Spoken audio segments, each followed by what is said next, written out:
What's up, y'all? It's your boy Aaron again. We here with an instant Raw review from September 23rd. Happy birthday, Mom. It's her birthday. Everyone wish her a happy birthday. She's like, I don't know. I'm like 36. She's probably like 25, something like that. I don't know. She's been 25 for so many years. It's crazy. I don't get it. But cheers to y'all. I'm wearing a certain shirt. If y'all have watched Raw, spoiler alert, I don't know if y'all know, but someone might have won the Intercontinental Championship. Me and my boy Steph, the full 404 Heels, have a reaction show separate from this. I'll go over it briefly in this, but the main breakdown's in the other show. Go check it out.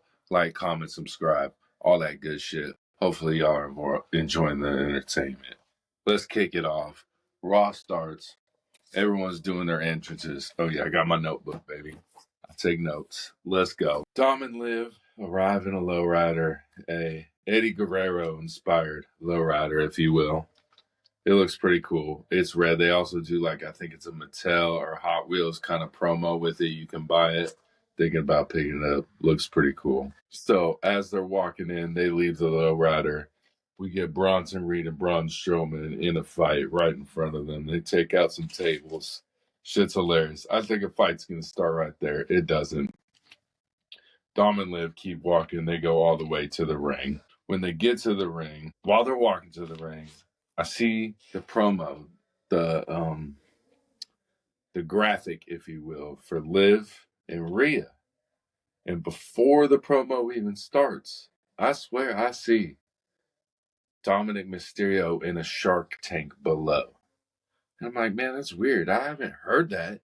And I was like, I'd be drinking some Miller Lights and stuff, so maybe I missed it. I do have some libations every now and again. But I was like, I don't remember them ever saying that. And then Liv, Dom go through their promo. Blase, blase. Rhea comes out. Rhea tells Dom she's going to be behind bars and in a shark tank hanging above the ring at Bad Blood, which I find hilarious. But I'm like, man, they did say that shit. But the promo gave it away before it was revealed. I thought that was weird, bad on WWE. Usually they don't mess up that bad. But they did this time. Again, it's in a shark cage. We'll see how that plays out. I don't get the whole point of him being up there. He can just be on the side of the ring, probably, but whatever. Then we get a match between Sami Zayn and Ludwig Kaiser.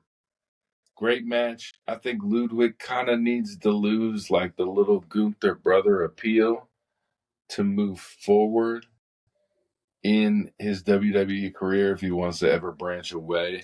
But it's a pretty entertaining match. Ludwig definitely scouted the match, except for the ending when Sammy hit him with the exact same back suplex into the Halua kick as he did last week. He scouted the whole match except for what he experienced the week before. It made no sense to me. It made no sense to me. Gunther comes in. He does this huge rant about how, Sammy, you want this match? Sammy, you think you want this match? You deserve this match more than anything. Blase, blase. And he's like, yes, yes. And he's like, the answer is still no. It was awesome. It was a great fucking 404 heels move. It made so much sense to the storyline. It was amazing. I was a fan. I loved it. I loved it. Ludwig also tries to cheat during the match and get the pin with his legs on the rope, and I think he's going to get it. But then the ref catches him. Pretty funny. But Sami Zayn ends up getting the win the same way he fucked up Ludwig last week. Then we get a New Day backstage segment. They seem to have come together again. Kofi Kingston tries to get him with the trombone, the bootios, and all this. And then, Xavier Woods is like, hey, man, we need to move forward. And, they're like, yeah, let's quit moving in the past. Let's move forward. Then we get American Made shows up. They kind of get in a little argument, sets up the Creed brothers versus the New Day later in the show. I think New Day is just destined to failure, but we'll talk about it a little bit later. Then we get kind of like the filler match, the Dragon Lee, which I'm not the biggest fan of. People like his in-ring ability is good. They kind of just like have him try and kind of get a solo push. Solo push really didn't work too well. So they kind of just threw him in with LWO. LWO ain't bad, but we'll see what happens. But him and Carlito get into a match. We get Rey Mysterio's return, helps Dragon Lee get the win. Kind of just like it's just a show, just a good match. Not the best match, just a decent match. Then we get Miz and Karrion Kross backstage. They have a little thing. Karrion Kross kind of tells the Miz that, monsters come in all shapes and sizes, so go be that monster, because Miz is trying to get ready for his match with Bronson Reed. And if you remember previously, Bronson Reed and Braun Strowman kind of got into it a little bit. So we're kind of dealing with that. Miz comes out, huge ovation, as he deserves, because this dude is amazing.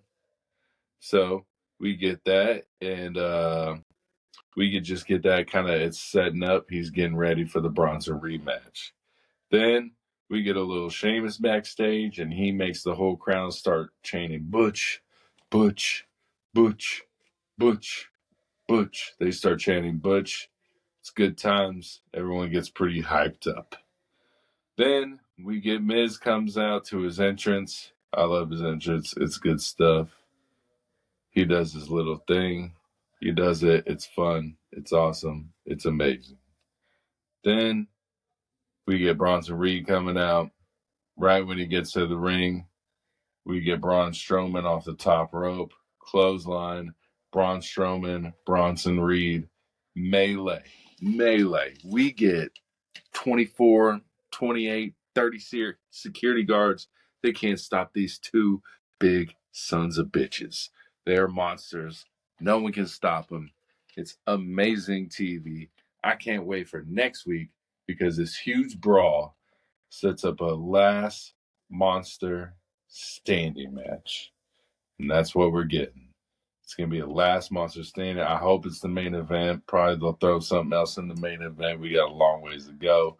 We don't know what could happen. But, man, I'm excited. We could do like Jey Uso celebration as maybe the main event next Monday.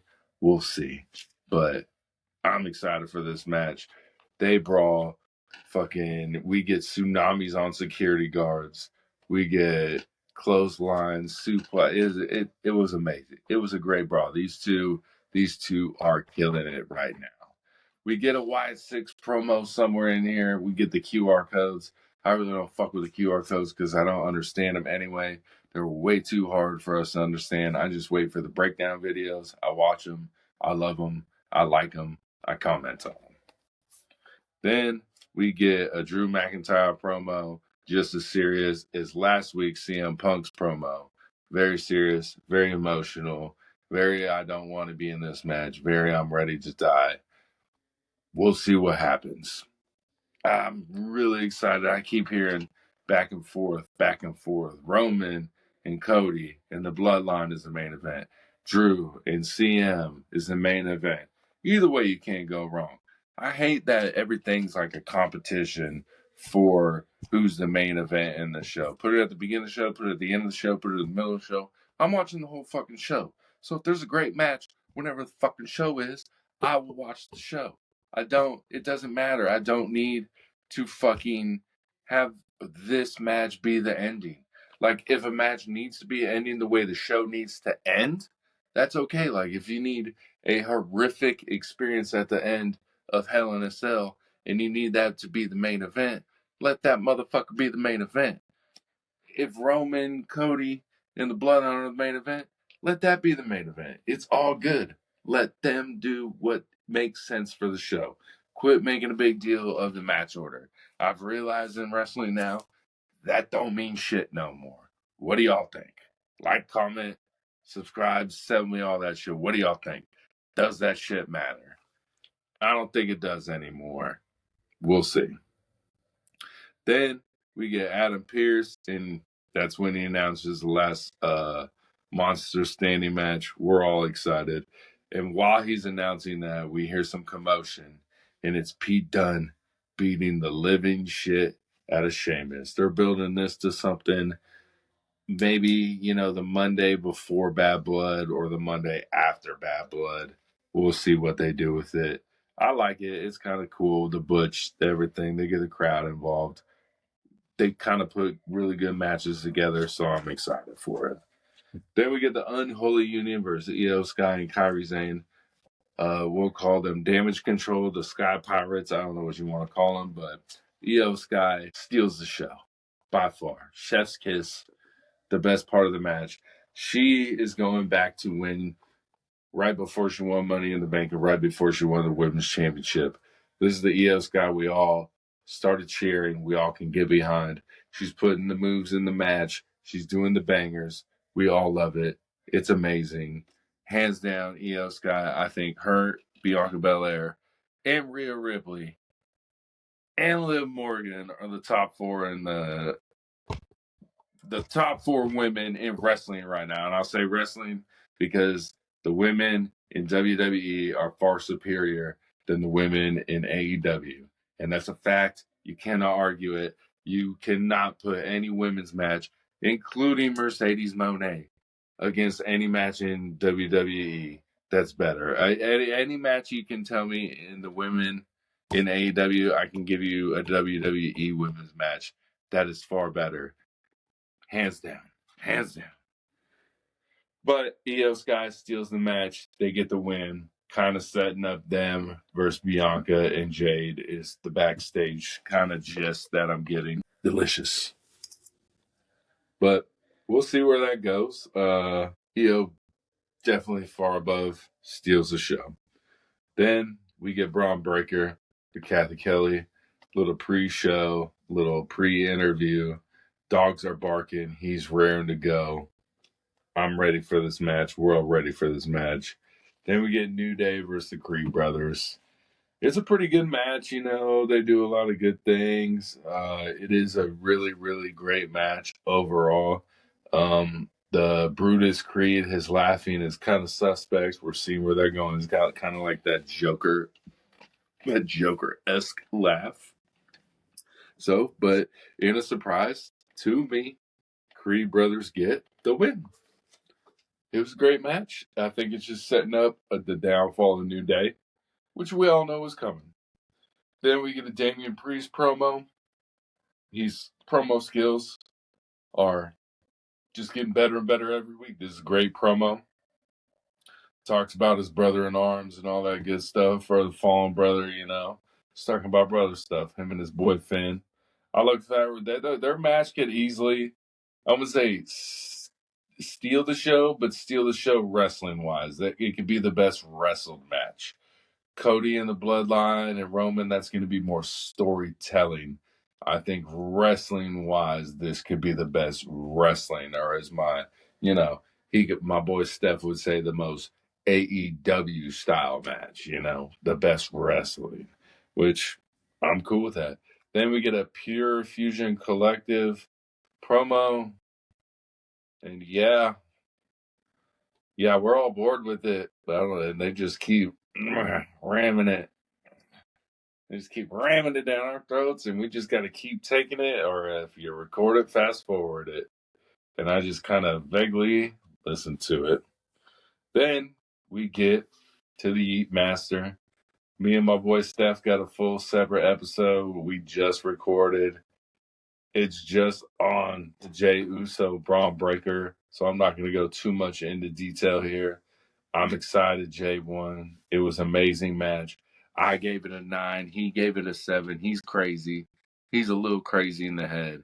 He's a hater. He loves AEW. He's like, if it wasn't backflips and somersaults and Darby Allin going through glass table, I'm not rating it nothing more than a 7. That's just the way he is. I get it. I don't get it. It was a great match. Jey Uso finally gets the singles championship. I felt like I knew he was winning as soon as I saw the Netflix execs in the front row. As soon as they showed that, I said, "Oh shit, title change tonight." But great finish. We got spears, super kick, Uso kick. Man, it was crazy. 2 fucking Uso splashes. I loved it. Jey Yeet finally gets the Intercontinental Championship. Where does he go from here? What do y'all think? I think maybe a quick rematch, and then who knows? It could be open. But either way, he's gonna keep the crowd engaged, and that's what we care about. I'm excited to see what happens. I'm excited for Jey. Watch that. Watch our weekly show. Watch our reels. Subscribe, like, follow. Yeet. Peace.